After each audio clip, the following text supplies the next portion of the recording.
Hello everyone. तो आज अपन start करते हैं इशू ऑफ शेयर्स। इनके बेसिक्स क्या क्या है, बहुत इजी चैप्टर है।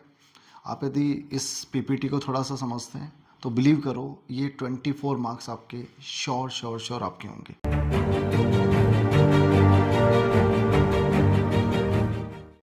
क्या है टॉपिक? चैप्टर का नाम है इशू ऑफ शेयर्स, राइट। अब इशू ऑफ शेयर्स में सबसे पहले अपन बात करते हैं शेयर्स की। तो कंपनी अकाउंट्स में दो तरह के शेयर्स है। There are two type of shares. First will be known as equity shares, second will be known as preference shares. One will be known as equity shares and another will be known as preference shares. Okay, equity shares को अपन ordinary shares भी बोलते हैं। ये ordinary shares की category में भी आता है, राइट। अब प्रेफरेंस का मतलब क्या होता है? प्री मतलब होता है, देखिए प्री की डेफिनेशन बना रखी है यहाँ पे। देखिए प्री मीन्स क्या हो गया, मैं आपको एक्सप्लेन कर देता हूँ इस चीज को।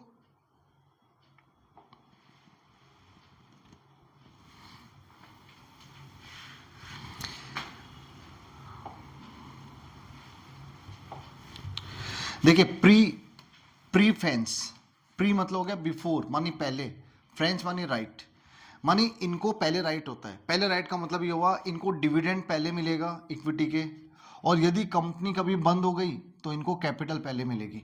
जिनको ये दो राइट होते हैं वो आपके लिए क्या कहलाते हैं? प्रेफरेंस। तो ये प्रेफरेंस की डेफिनेशन हो गई। प्रेफरेंस शेयर्स मीन जिनको ये दो राइट पहले से हो, राइट। तो प्रेफरेंस की डेफिनेशन हो गई जिनको इक्विटी और कैपिटल दोनों पहले मिलता हो, they will be known as preference.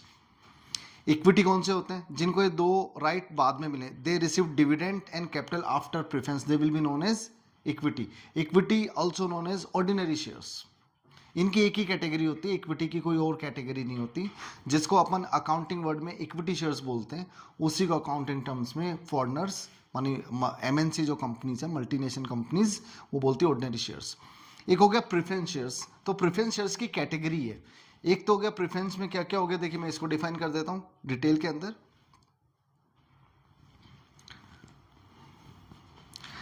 देखिए पहला कैटेगरी हो गया, वो हो गया cumulative preference shares. Cumulative preference shares का मीनिंग क्या हुआ? कुमुलेटिव प्रेफरेंस शेयर्स का मीनिंग हुआ, सपोज करो 9% का डिविडेंड प्रेफरेंस शेयर्स का फिक्स है, इनके आगे ऐसे लिखा रहता है 9, 10, 11, 12 वॉट एवर। आपने 9% प्रेफरेंस को पे कर दिया और 20% सपोज इक्विटी को पे कर दिया। यदि किसी अकाउंटिंग में प्रॉफिट हुआ ही नहीं तो क्या होगा? तो सर प्रॉफिट डिविडेंड नहीं पे करेंगे। तो यदि किसी ईयर में आपने डिविडेंड पे नहीं करा प्रेफरेंस शेयर्स को, तो अगले अकाउंटिंग ईयर में क्या आप 2 साल का डिविडेंड दोगे, बैक ईयर का और नेक्स्ट ईयर का? मानी 18% हो जाएगा क्या?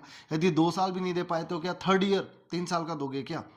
यदि ऐसा प्रोविजन है कि किसी अकाउंटिंग ईयर में डिविडेंड नहीं दिया तो अगले अकाउंटिंग ईयर में उसको एक्यूमुलेट करके डबल करके देंगे। तो इन शेयर्स का नाम हो गया कुमुलेटिव प्रेफरेंस शेयर्स।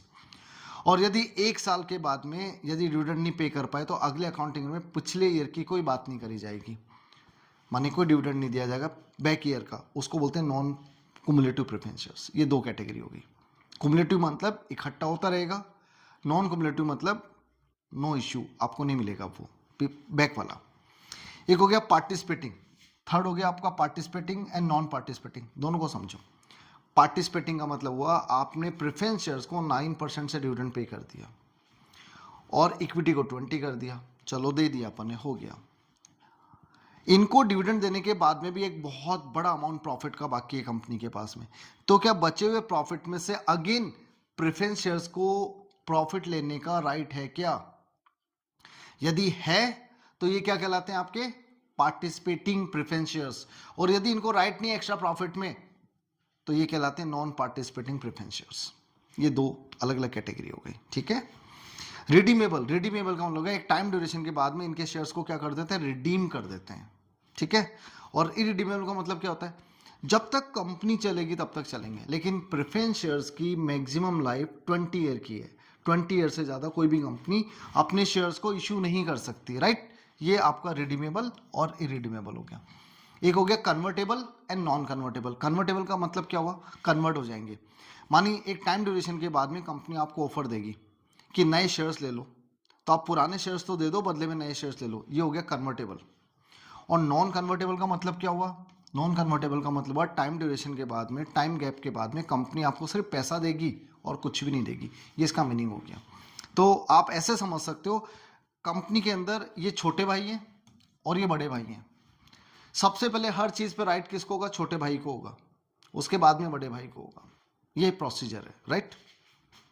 आगे देखिए, इसके बाद में देखिए प्रेफरेंस शेयर्स का रेट ऑफ डिविडेंड पहले से प्रीफिक्स होता है, उनके आगे लिखा हुआ रहेगा 9% देना है, 10% देना है, ये क्वेश्चन में हमेशा मेंशन रहेगा। जितना भी क्वेश्चन बोले अपने को उतना पे करना होगा, राइट। 8%, 9%, 10%, जो भी क्वेश्चन बोले। तो सपोज करो यहाँ पे लिखा हुआ 9%, तो आप 9% इनको डिविडेंड दोगे। इक्विटी शेयर्स का डिविडेंड जैसे जैसे कंपनी का प्रॉफिट होगा वैसे वैसे पे करेंगे, पहले से प्री डिसाइडेड नहीं होता है, तो इसका बाद में डिसाइडेड होगा। डिफरेंस है। ऑनर, मैंने आपको बताया ये छोटे भाई हैं, ये बड़े भाई हैं, तो मैन ओनर तो बड़ा भाई होगा, सत्ता पे गद्दी पे तो बड़ा भाई बैठता है, तो ये बड़े भाई है, ये मैन ओनर हो गए, ये सेकेंडरी ओनर हो गए। राजा तो कहलाएंगे लेकिन शासन इक्विटी करेगा, होल्डिंग इक्विटी करेगा। वोटिंग राइट, चूंकि ऑनर है मैन, तो वोटिंग राइट इन्हीं को होता है, इक्विटी को। प्रेफरेंस को वोटिंग राइट नहीं होता, कोई भी वोटिंग राइट नहीं होगा। और यदि कंपनी कभी वाइंडिंग अप हो गया, तो यदि कंपनी का वाइंडिंग अप हो गया, बंद हो गई, तो पहले पैसा प्रेफरेंस को मिलेगा, उसके बाद में इक्विटी वालों को मिलेगा। ये प्रोसीजर हो गया, राइट। तो मैं प्रेफरेंस की आपको डेफिनेशन बता ही चुका हूँ। आगे बढ़ते हैं अपन शेयर्स का। तो देखिए शेयर्स का ये वाला जो पार्ट है, क्या होता है शेयर्स का मतलब? Total capital of company divided into small unit. Total capital of company divided into small unit, each unit will be known as shares. जो कंपनी की टोटल कैपिटल है वो छोटे छोटे पार्ट में क्या डिवाइडेड है, और उन्हीं को अपन क्या बोलते हैं? शेयर्स बोलते हैं। देखिए कंपनी की टोटल कैपिटल को आप क्या करोगे? डिवाइड करोगे। सपोज करो मैं कंपनी स्टार्ट करना चाहता हूं और मैंने डिसाइड करा कि मैं 1,00,000 रुपए के शेयर इशू करूंगा मार्केट में, तो एक शेयर की प्राइस कितनी रखें अपन? तो मैंने प्रिज्यूम करा, सपोज करो एक शेयर की प्राइस मैं 10 रुपए रख देता हूं, तो इसको 10 से डिवाइड कर दो, तो ये कितने हो गए? 10,000।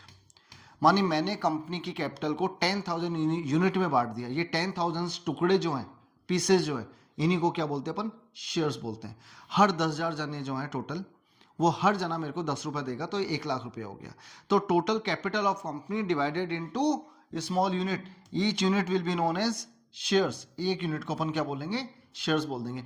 And each unit having one cost, हर यूनिट की एक क्या होगी? कॉस्ट होगी। जैसे इसका शेयर का प्राइस हो गया 10 रुपए, तो ये क्या कहलाएगी? कॉस्ट। और इस कॉस्ट को क्या नाम दोगे आप? Face value of shares. अपन इसको क्या नाम देंगे? फेस वैल्यू ऑफ शेयर्स बोलेंगे, राइट। अब आगे देखते हैं। अब अथोराइज कैपिटल के पार्ट क्या क्या है वो अपने को डिसाइडेड करना कि अथोराइज कैपिटल की कैटेगरी कितनी है, कैसे कैसे होगा, वो मैं आपको एक्सप्लेन कर देता हूं। सबसे पहले वर्ड आता है अथोराइज कैपिटल। इसको रजिस्टर्ड भी बोलते हैं, नॉमिनल भी बोलते हैं। मान लो मैंने डिसाइड कर दिया कि मैं टोटल 1,00,000 रुपए के शेयर इशू करूंगा या 1,00,000 शेयर इशू करूंगा, तो जितने शेयर में मार्केट में अपनी पूरी लाइफ में इशू करेंगे, कोई भी कंपनी अपनी पूरी लाइफ में जितने शेयर इशू करेगी पूरी लाइफ, उसी को अपन क्या बोलते हैं? अथोराइज्ड। अथोराइज का मतलब क्या होगा? अथोराइज मतलब हो गया अथॉरिटी। मतलब आपने सेबी से, SEBI, आपने सेबी से अप्रूवल लिए। किस चीज की अप्रूवल लिए? कि हम बिजनेस स्टार्ट करना चाहते हैं, पब्लिक से पैसा इकट्ठा करना चाहते हैं। सेबी ने आपको permission they the, okay go and collect money from public. जाओ और जनता से पैसा इकट्ठा करो, जाओ और जनता से पैसा इकट्ठा करो। ये आपके हो गए अथोराइज कैपिटल। चूंकि सेबी के रजिस्टर में आपकी कंपनी के नाम के साथ में आपका कैपिटल भी मेंशन होगा, X&Y कंपनी विद कैपिटल और ₹1,00,000, तो इसका मतलब ये हुआ कि वो रजिस्टर्ड कैपिटल भी हो गई। और नॉमिनल मतलब इनिशियल इतना अमाउंट तो सभी को चाहिए, इसलिए इसको नॉमिनल भी बोलते हैं, राइट। तो अथोराइज कैपिटल मानी टोटल टारगेट अमाउंट, मानी मैक्सिमम कितना पैसा आपको चाहिए जो कंपनी पब्लिक को इशू करेगी, राइट। मैंने अभी 1,00,000 बता दिया, राइट। अब इसमें से 1,00,000 में से अभी एट प्रेजेंट आप कितने इशू कर रहे हो? सपोज करो 50,000 आप इशू कर रहे हो, 50,000 आप इशू कर रहे हो, तो 50,000 को अपन क्या नाम देंगे?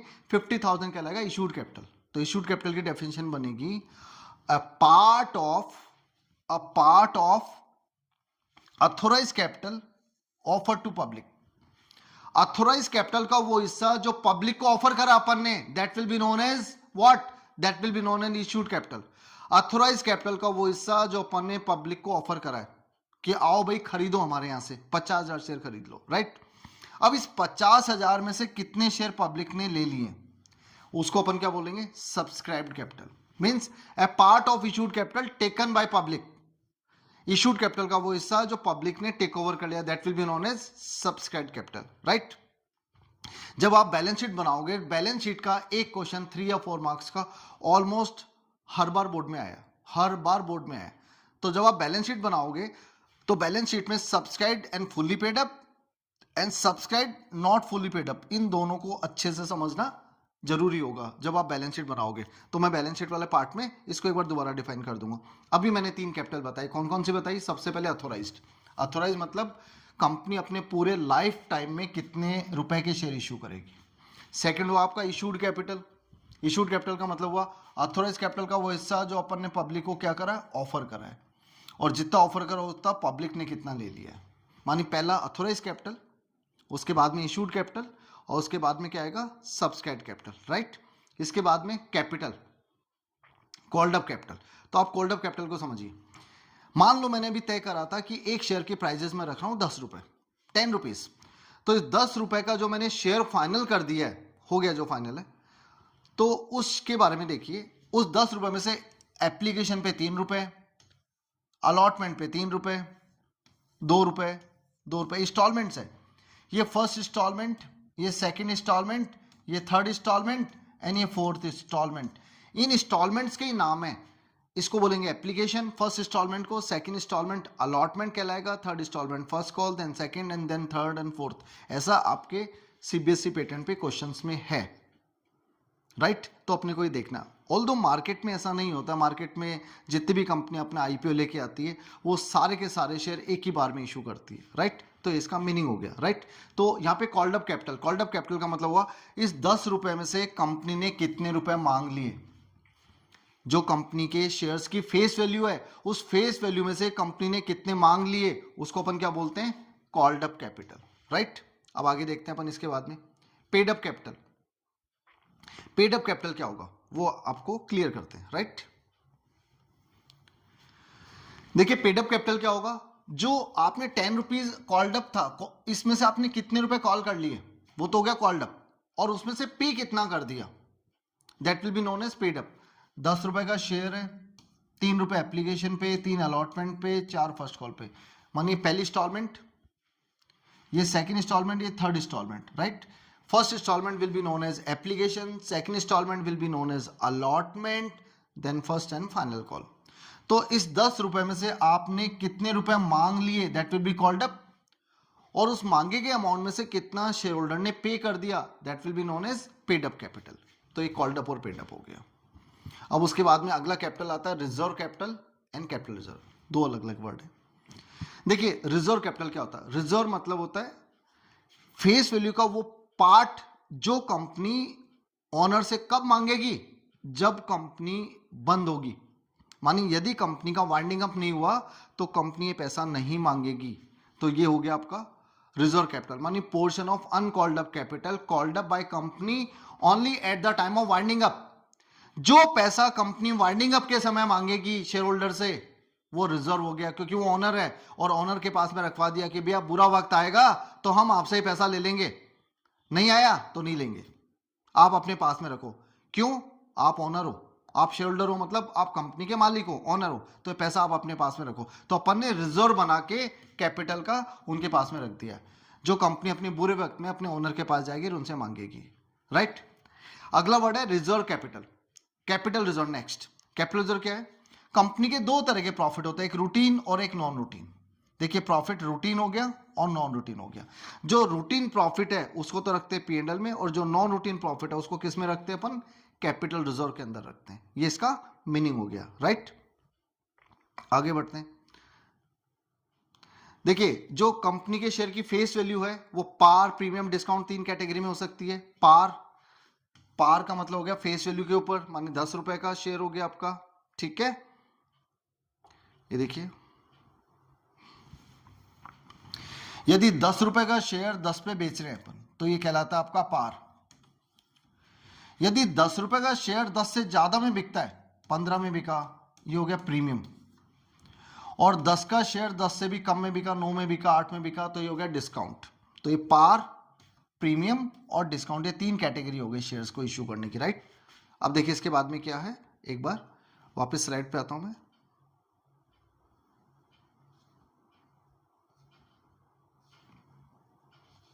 अब देखिए रिजर्व कैपिटल और कैपिटल रिजर्व इसमें क्या डिफरेंस है, इसमें ना थ्योरी में बहुत बार क्वेश्चन पुटअप हुआ है सीबीएसई में, तो आप इसको एक बार ढंग से समझिए क्या मतलब हुआ। रिजर्व कैपिटल का मतलब हुआ part of uncalled up capital. Uncalled up capital called up by company only at the time of winding up. जब वाइंडिंग अप होगा तो पैसा मांगेंगे, अदरवाइज अपन पैसा नहीं मांगेंगे, that will be known as called up capital. जबकि रिजर्व कैपिटल क्या होता है, part of non routine profit. Non routine profit का जो हिस्सा है वो आपका क्या कहलाता है, कैपिटल रिजर्व कहलाता है। नेसेसरी, रिजर्व कैपिटल बनाना नेसेसरी नहीं है, it is not necessary to create reserve capital, और ये नॉर्मली नॉन रूटीन प्रॉफिट होते हैं तो अपने आप क्रिएट हो ही जाता है, राइट। रेजोल्यूशन, इसके लिए 75% वोटिंग राइट बोले हाँ तो ही क्रिएट कर पाओगे, अदरवाइज नहीं कर पाओगे। जबकि इसके अंदर 50% और मोर देन 50% बोलने पे हाँ है, राइट। रिलाइज इन कैश, ये पैसा अभी कैश में नहीं आया है, कब आएगा, यदि कंपनी बंद होगी वाइंडिंग अप होगा तो आएगा, और कंपनी तो बंद हुई नहीं अभी, इसका मतलब अभी कैश में आया नहीं, और अभी कैश में नहीं आया तो बैलेंस शीट में डिस्क्लोज भी नहीं करना है। जबकि ये पैसा ऑलरेडी आपके पास कैश में आ चुका है, ये देखिए ये कैश में आ चुका है, right. Time can be use, इसको कब यूज करेंगे, इसको करेंगे वाइंडिंग अप के समय, जब कंपनी बंद हो जाएगी तो कंपनी अपनी उधारी चुकाएगी और उधारी चुकाने के काम में लेंगे। जबकि ये पैसा किस में आता है, ये पैसा कैपिटल लॉसेस को राइट ऑफ करने के काम में आता है, right. Disclose in balance sheet, जैसा कि पहले बात हुई, रिजर्व कैपिटल अभी आया ही नहीं पैसा, और जो पैसा आया ही नहीं है उसको बैलेंस शीट में तो लिखने का रूल ही नहीं है, पैसा आएगा तो ही लिखूंगा ना, इसलिए इसको बैलेंस शीट में नहीं लिखते, not shown in the balance sheet. जबकि इसको रिजर्व एंड सरप्लस हेड में रिकॉर्ड करा जाएगा। ये चीज क्लियर हो गया आपको। अब देखिए presentation of share capital in companies balance sheet, company की बैलेंस शीट में अपन बैलेंस शीट में इनको कैसे रिकॉर्ड करेंगे कैपिटल को, तो इसका हेड है शेड्यूल थर्ड। शेड्यूल थर्ड में दो पार्ट है, पार्ट 1 और पार्ट 2। पार्ट 1 के अंदर बैलेंस शीट को डिफाइन कर रखा है, और पार्ट 2 के अंदर स्टेटमेंट ऑफ P&L को डिफाइन कर रखा है। मतलब जब भी क्वेश्चन बोलेगा तो आपको ये वर्ड यूज करना पड़ेगा, शेड्यूल थर्ड, ऐसा लिखा हुआ आएगा। शेड्यूल थर्ड पार्ट ए, मतलब वो बैलेंस शीट के बारे में बात कर रहे हैं। शेड्यूल थर्ड पार्ट 2, इसका मतलब वो स्टेटमेंट ऑफ P&L के बारे में आपसे बात कर रहे हैं। अब बैलेंस शीट देखिए कैसे होगा, आप इस तरीके से बैलेंस शीट बनाओगे, ऊपर लिखा जाएगा बैलेंस शीट, डेट आ जाएगी एज ऑन XYZ कंपनी का नाम, right. Equity shares, equity and liability main part हो गया। कॉलम क्या क्या होगा, पहला कॉलम पर्टिकुलर का, फिर नोट्स टू अकाउंट, फिर करंट ईयर अमाउंट और फिर प्रीवियस ईयर अमाउंट। हमेशा पहले करंट ईयर का होगा फिर प्रीवियस ईयर का होगा। यदि आपने हेडिंग चेंज कर दिया तो भी हो सकता है सीबीएसई इसके मार्क्स आपको ना दे, बोर्ड में आपको मार्क्स ना मिले, राइट। तो इक्विटी एंड लायबिलिटी के अंदर सबसे पहले क्या लिखेंगे, शोल्डर फंड्स। शोल्डर फंड के दो पार्ट हो गए, शेयर कैपिटल कितना है और रिजर्व एंड सरप्लस कितना है, ठीक है, ये इसका मीनिंग हो गया। तो अब देखिए इसका नोट्स क्या होगा, नोट्स टू अकाउंट, ये देखिए वर्किंग नोट में सबसे पहले यहाँ पे लिखा जाएगा शेयर कैपिटल। शेयर कैपिटल में आप मेंशन करोगे अथोराइज कैपिटल। अब अथोराइज कैपिटल में लिखा है, सपोज करो 2000 इक्विटी शेयर्स है जो कितने के हैं, 10 रुपीज के, ये अपन इशू कर रहे हैं, राइट। तो इनके बारे में मैं डिटेल से बात कर रहा हूं। देखिए देखो बच्चों, 2000 शेयर कंपनी इशू कर रही है, इक्विटी शेयर्स नाम है, 10 रुपए का एक है, तो इसको मल्टीप्लाई कर दो, ये अमाउंट आप यहाँ पे रिकॉर्ड कर दोगे, और रिकॉर्ड करने के बाद में आपको यहाँ पे डबल लाइनिंग क्लोज करनी है। सीबीएसई पैटर्न में या बोर्ड पैटर्न की बात करूं तो इतना पोर्शन हुआ, तो सपोज करो आपका हाफ नंबर रिजर्व हो गया। इसके बाद में लिखा जाएगा इशूड कैपिटल, ये इशूड कैपिटल हो गई। इसमें 1000 इक्विटी शेयर्स है, 10 रुपए का एक है, तो आपको लिखना है शेयर्स कितने हैं, नाम क्या है उनका, और एक की प्राइस क्या है, ये अपन ने यहाँ पे नोट कर दिया। और इसको भी आप क्या करोगे, 2 बार डबल लाइनिंग से रिकॉर्ड कर दोगे। अब आप लिखोगे सब्सक्राइब कैपिटल, ये सब्सक्राइब कैपिटल होगा, तो हो गया subscribe and fully paid up, subscribe and fully paid up capital. मान लीजिए 10 रुपए का शेयर है, पूरे 10 रुपए मांग लिए, तो आप यहाँ पे लिखोगे कितने शेयर्स हैं, नंबर ऑफ शेयर्स आ गए, शेयर्स ऑफ 10 ईच, ये अमाउंट आप नोट कर दिया मैंने। अब आगे subscribe but not fully paid up, आपने पैसा तो मांग लिया, शेयर्स दे रखे हैं, सपोज करो 500 शेयर्स हैं, 10 रुपए के हिसाब से पूरा पैसा मांग लिया, तो 50,000 हो गया। लेस कॉल्स इन एरियर, इनमें से 50,000 में से कितना पैसा नहीं मिला वो आप इसमें से माइनस कर दोगे, ये टोटल हो गया, इस अमाउंट को बाहर दिखा दोगे, ये टोटल हो गया, ये बैलेंस शीट में रिकॉर्ड होगा। और कोई 100 शेयर फॉरफीचर है, आगे आएगा, इसके बारे में डिटेल में बात करेंगे, तो अपन उसको भी अपन रिकॉर्ड कर देंगे, ठीक है। अब देखिए issue of shares, upon shares को इश्यू कर सकते हैं, कितने तरीके से इश्यू कर सकते हैं? दो तरीके से इश्यू कर सकते हैं। एक तो हो गया इश्यू फॉर कैश और एक हो गया other than cash. Issue for cash और एक हो गया अदर देन कैश। तो देखिए इश्यू ऑफ शेयर्स में यदि अपन तय कर लेते हैं फेस वैल्यू 10 रुपए की है, और 10 रुपए भी मैं एक बार में मांग सकता हूं, मना नहीं कर रहा हूं, लेकिन ये 10 रुपए भी मैं एक बार में नहीं मांग रहा हूं, मैं इसको टुकड़ों में ले रहा हूं। ठीक है, तो पहला जो स्टेप हुआ, पहला फर्स्ट इंस्टॉलमेंट 3 रुपए का, सेकंड इंस्टॉलमेंट 2 रुपए का, थर्ड इंस्टॉलमेंट 3 रुपए का, फोर्थ इंस्टॉलमेंट 2 रुपए का। जो पहली इंस्टॉलमेंट है इसको बोलते हैं एप्लीकेशन का अमाउंट, जो दूसरी इंस्टॉलमेंट है इसको क्या बोलते हैं अपन? अलॉटमेंट का अमाउंट, जो तीसरी इंस्टॉलमेंट है इसको क्या बोलते हैं अपन? फर्स्ट कॉल, और फिर सेकंड कॉल। ये प्रोसेस होगा। ठीक है, ये इसका मीनिंग हो गया। अब देखिए entry for issue of shares, जब अपन एंट्री करेंगे तो क्या क्या होगी, हमेशा ही ध्यान देना। सबसे पहली जो जनरल एंट्री होगी वो किस चीज की एंट्री होगी? वो आपकी होगी इश्यू ऑफ शेयर्स की। सबसे पहले पैसा रिसीव्ड होगा एप्लीकेशन का, फिर आप उसको ट्रांसफर कर दोगे, मानिए एंट्री नंबर 1 और ये एंट्री नंबर 2। फिर आप नेक्स्ट पैसा ड्यू करोगे, थर्ड एंट्री, और फिर ये आपको पैसा मिल जाएगा, फोर्थ एंट्री। तो ये प्रोसेस आपका चलता रहेगा। एप्लीकेशन का पहला पैसे मिलेंगे, फिर आप उसको ट्रांसफर करोगे, फिर अलॉटमेंट ड्यू करोगे, और फिर पैसा रिसीव्ड होगा। इसको अपन RTDR ऐसे याद कर सकते हैं। ठीक है ना, इसको जब हम छोटे थे तो हमारे टीचर्स याद कराते थे, भाई एंट्री यदि आप भूल जाते हो तो कैसे याद करोगे, इसका सीक्वेंस याद नहीं रहता।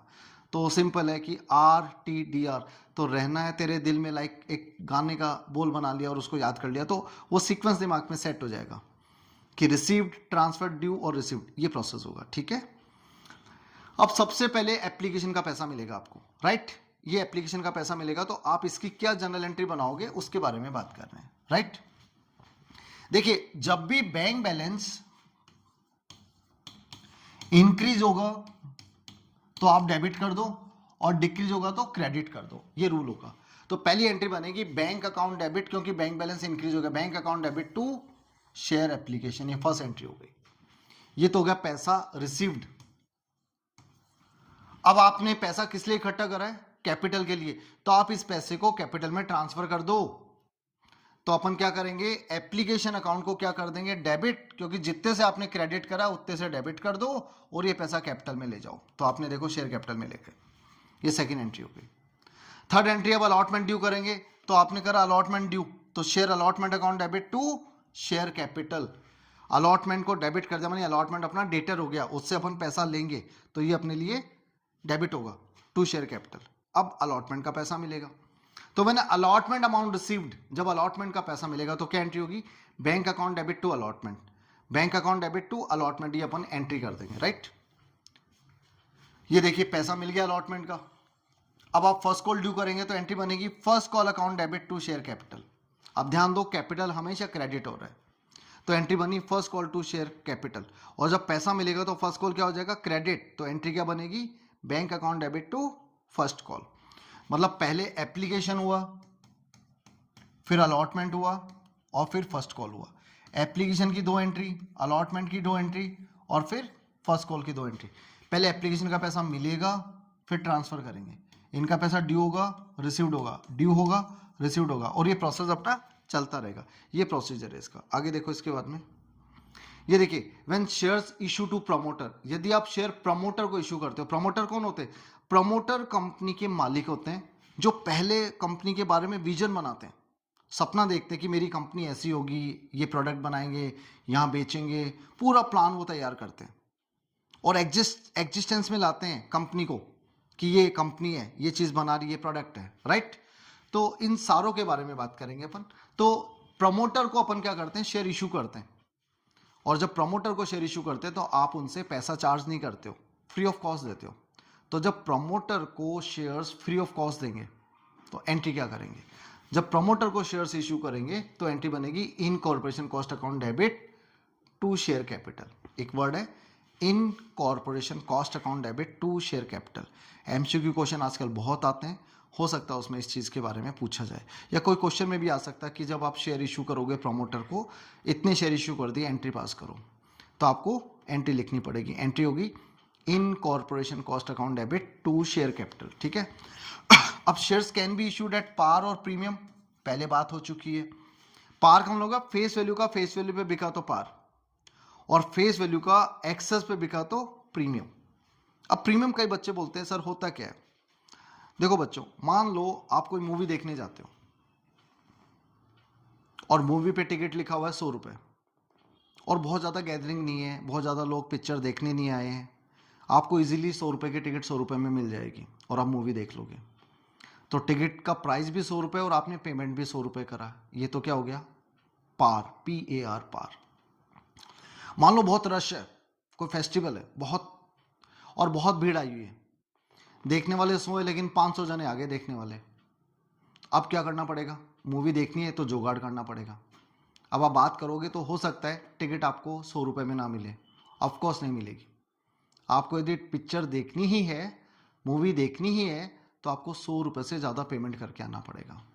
तो आप जो ज़्यादा पेमेंट करोगे अपन उसी को क्या बोलते हैं, excess of face value, right. अब 100 की टिकट आप 500 में देख के आ रहे हो, 500 रुपये देखे आए तो 400 रुपये ज़्यादा देखे आए ना, ये 400 रुपये आपने जो ज़्यादा दिया है इसी को अपन क्या बोलते हैं, प्रीमियम। ये प्रीमियम हो गया आपका, है ना। अब अकाउंटिंग टर्म में इस प्रीमियम का यूज क्या बता रखा है एक्ट के अंदर, वो मैं आपको डिफाइन कर देता हूँ। तो एक्ट के अंदर बता रखा है security premium under section 52 subsection 1। मान लो टिकट वाले ने 100 की जगह 500 रुपये लिए तो 400 रुपये ज्यादा ले लिए ना, इस 400 रुपये का यूज क्या हुआ।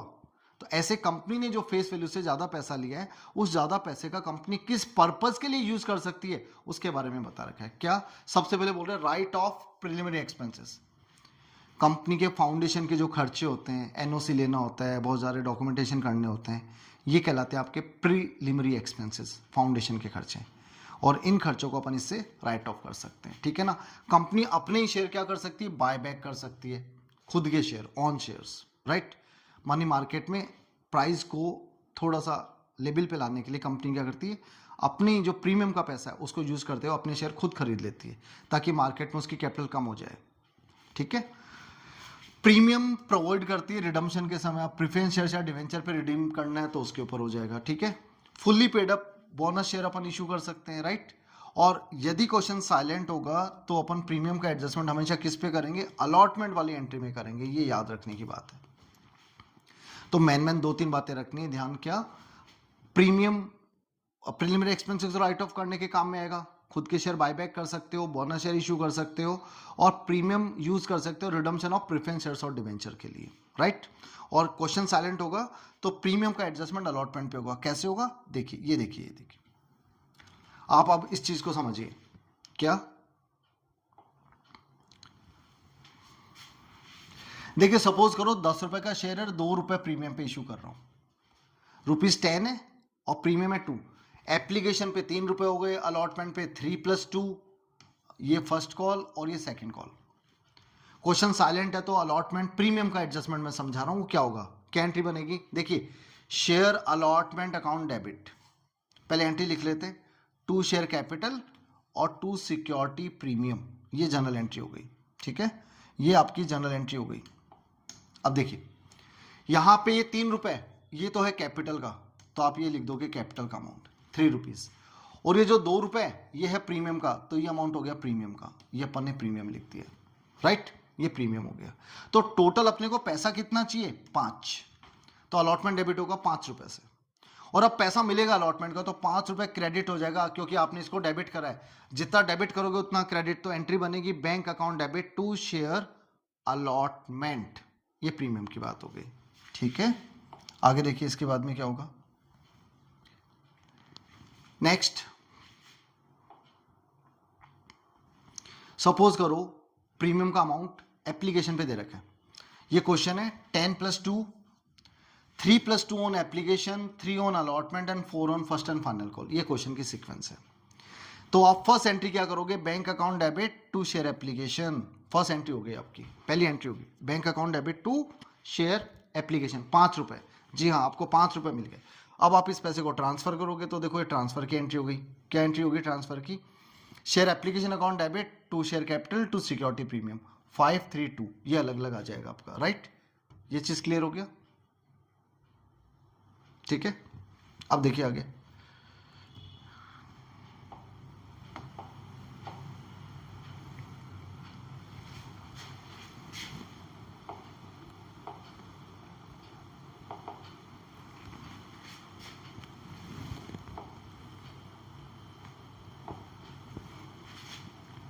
अब देखिए नेक्स्ट,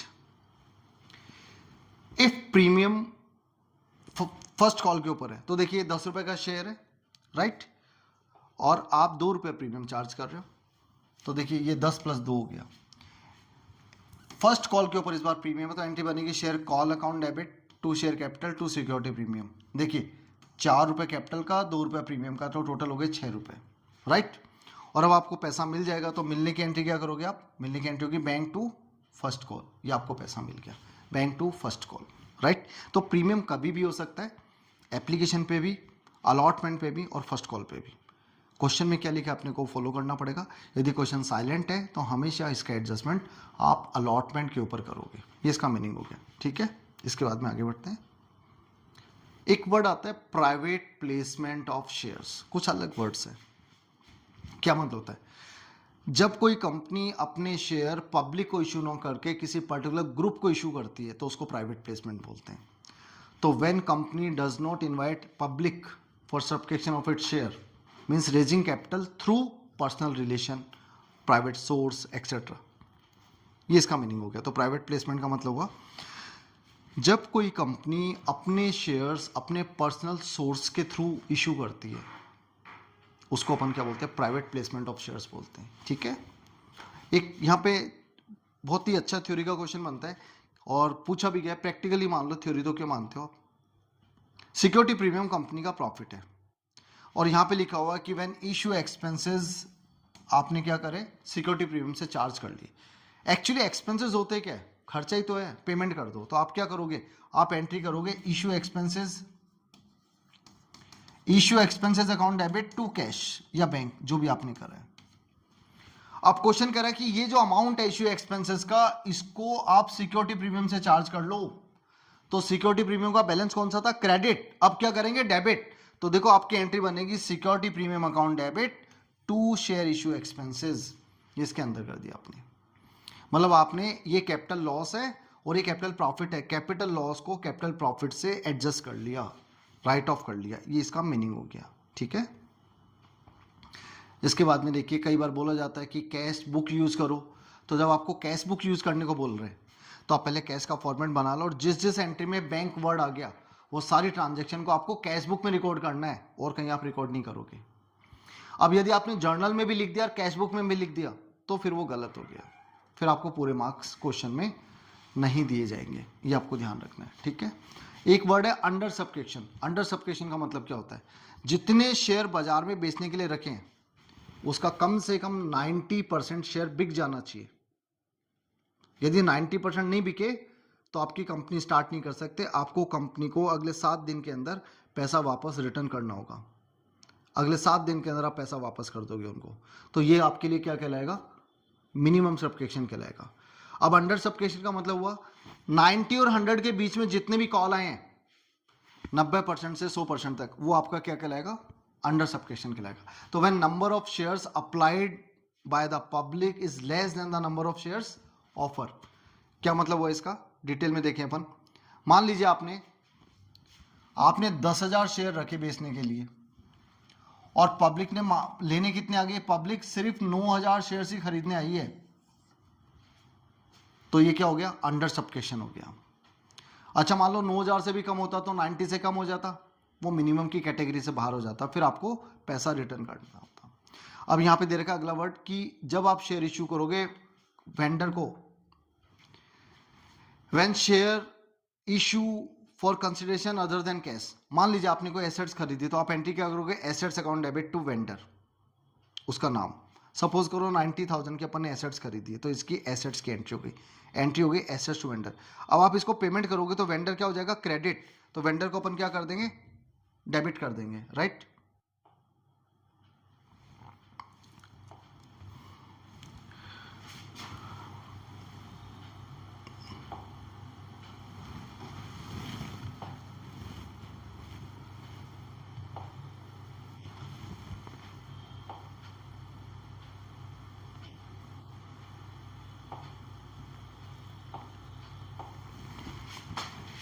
ये देखिए when share issue to vendor at par, यदि अपन शेयर्स वेंडर को पार पे इशू करते हैं तो एंट्री क्या होगी? पार पे शेयर इशू करने के लिए एंट्री होगी, देखिए एंट्री बनेगी share vendor account debit to share capital, ये तो हो गई पार पे। प्रीमियम पे vendor account debit to share capital to security premium, ये पार पे हो गया। देखो वेंडर को आपने क्रेडिट करा था, अब डेबिट कर दिया वेंडर टू कैपिटल, वेंडर को क्रेडिट करा था, अब डेबिट कर दिया vendor to capital to premium. जैसा क्वेश्चन की सिचुएशन होगी अपन वैसा वैसा इसको करते जाएंगे, राइट। इसके बाद में देखिए आगे एक वर्ड आता है कॉल्स इन एरियर और कॉल्स इन एडवांस, ये क्या होता है वो देख लेते हैं अपन। देखिए 10 रुपए का शेयर है और कंपनी क्या कर रही है,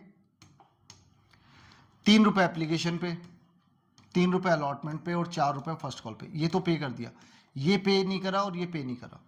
यदि अलॉटमेंट का पैसा और कॉल का पैसा मांगने पे भी नहीं मिले तो ये क्या कहलाएगा आपके लिए, ये कहलाएगा आपका कॉल्स इन अरियर, ये कॉल्स इन एरियर हो गया। तो when shareholder fail to pay allotment money and call money they became due, तो आप क्या करेंगे, कॉल्स इन एरियर को डेबिट कर देंगे। एंट्री क्या बनेगी, देखिए पहले पैसा मांगा तो अलॉटमेंट टू शेयर कैपिटल, ये तो पैसा मांगने की एंट्री हो गई। और जब आपको पैसा मिलेगा तो आप एंट्री क्या करोगे, तो देखिए आपके सामने एंट्री हो गई bank account debit calls in arrear account debit, जो पैसा नहीं मिला नॉट रिसीव्ड टू अलॉटमेंट, ये इसकी जनरल एंट्री हो गई, right. Bank account debit calls in arrear account debit to allotment, आप एरियर को डेबिट कर दोगे। एरियर मीन्स जो पैसा अलॉटमेंट का या कॉल का मांगने पे भी नहीं मिला, राइट, ये इसका मीनिंग है। It will be recorded under the subscribed but not fully paid up capital, ये रहेगा आपका। अच्छा इसके ऊपर इंटरेस्ट की रेट क्या होगी, 10% पर एनम इंटरेस्ट की रेट होती है इसके ऊपर, राइट। अब एक आता है कॉल्स इन एडवांस, एडवांस क्या होगा, when shareholder paid call amount before due, आपने पैसा मांगा नहीं पहले ही दे दिया है, कैसे होगा प्रोसीजर, देखिए इस तरीके से होगा। मान लीजिए 100 रुपए का शेयर है, ये देखिए 10 रुपए का शेयर है, 3 रुपए एप्लीकेशन पे, 3 अलॉटमेंट पे और 4 फर्स्ट कॉल पे, आपने ये दे दिया, इसके साथ ही आपने क्या करा, ये पैसा दे दिया। एक और होल्डर है, इसने ये और ये पैसा दिया और ये पैसा एडवांस पे करा। तो देखिए कॉल्स का पैसा बिना मांगे यदि मिल गया, कॉल्स का पैसा बिना मांगे यदि पहले ही मिल गया तो ये कहलाती है कॉल्स इन एडवांस, राइट। यदि अलॉटमेंट का पैसा पहले दे दिया इसको कॉल्स इन एडवांस नहीं बोलते अपन, राइट, ये इसका मीनिंग हो गया। तो जनरल एंट्री क्या बनेगी, पैसा मिला है तो एंट्री होगी bank to calls in advance, ये आपकी जनरल एंट्री हो गई। और जब चार्ज करोगे फर्स्ट कॉल का पैसा इसमें से निकालोगे तो इस समय इसका बैलेंस कौन सा है, क्रेडिट, इसको डेबिट कर दो, calls in advance account debit to share capital, ये इसका मीनिंग हो गया, राइट, ये इसका मीनिंग हो गया बच्चों। आगे देखिए एक वर्ड आता है बच्चों ओवर सब्सक्रिप्शन ऑफ शेयर्स।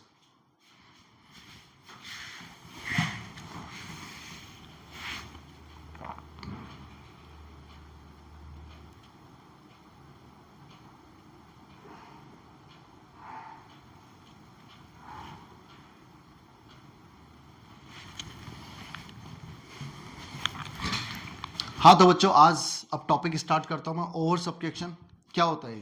तो ओवर सब्सक्रिप्शन का मतलब हुआ when number of shares applied for it's more than number of share offer. आप ऐसे समझो इसको कि सपोज करो आपने मार्केट में शेयर्स रखे थे 10,000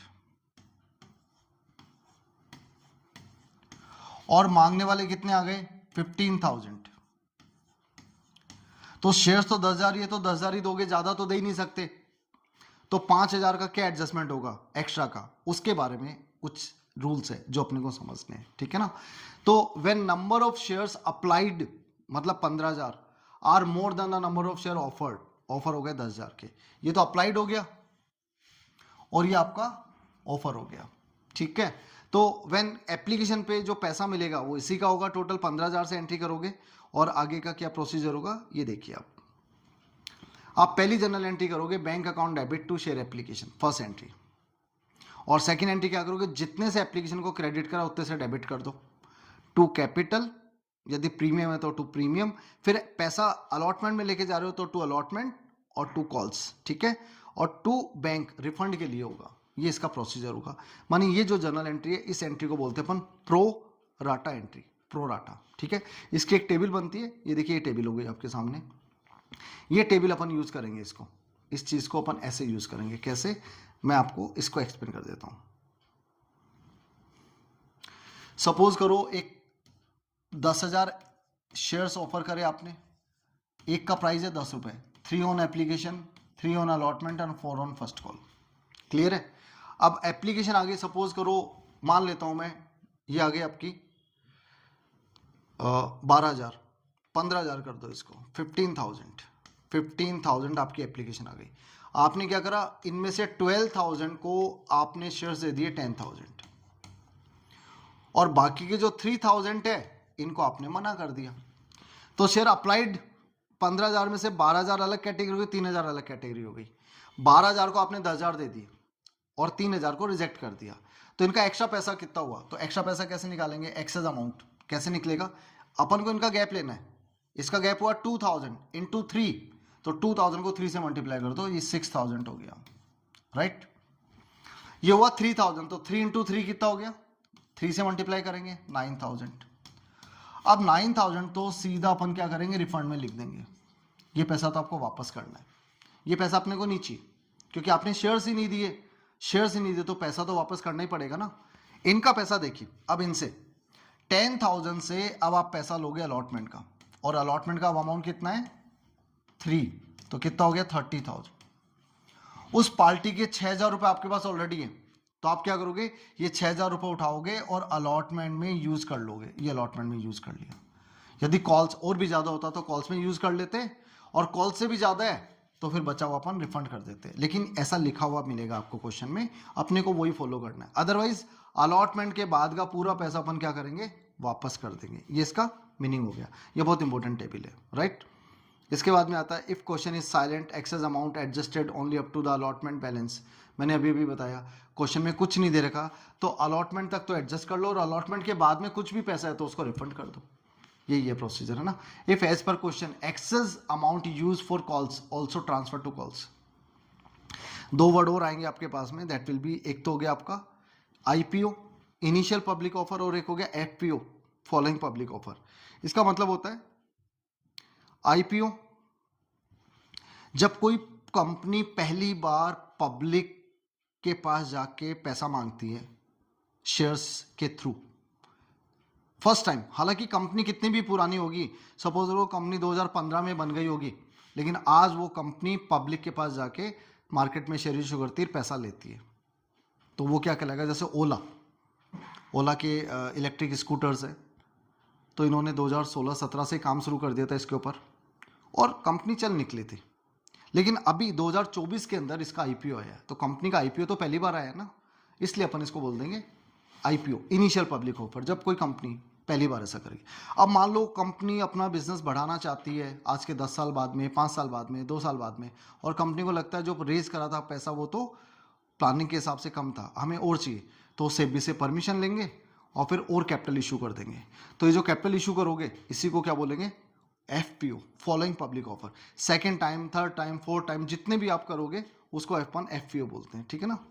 यहां तक हो गया क्लियर, राइट। तो आज मैं इतना लेता हूं, और आगे इसके बाद में कंटिन्यू करते हैं अपन। इसमें कोई भी आपको कमेंट करनी हो, आप कोई भी क्वेश्चन हो आपके माइंड में, आप पूछ सकते हैं, और फिर अपन इसके क्वेश्चंस लेंगे। Thank you so much everyone.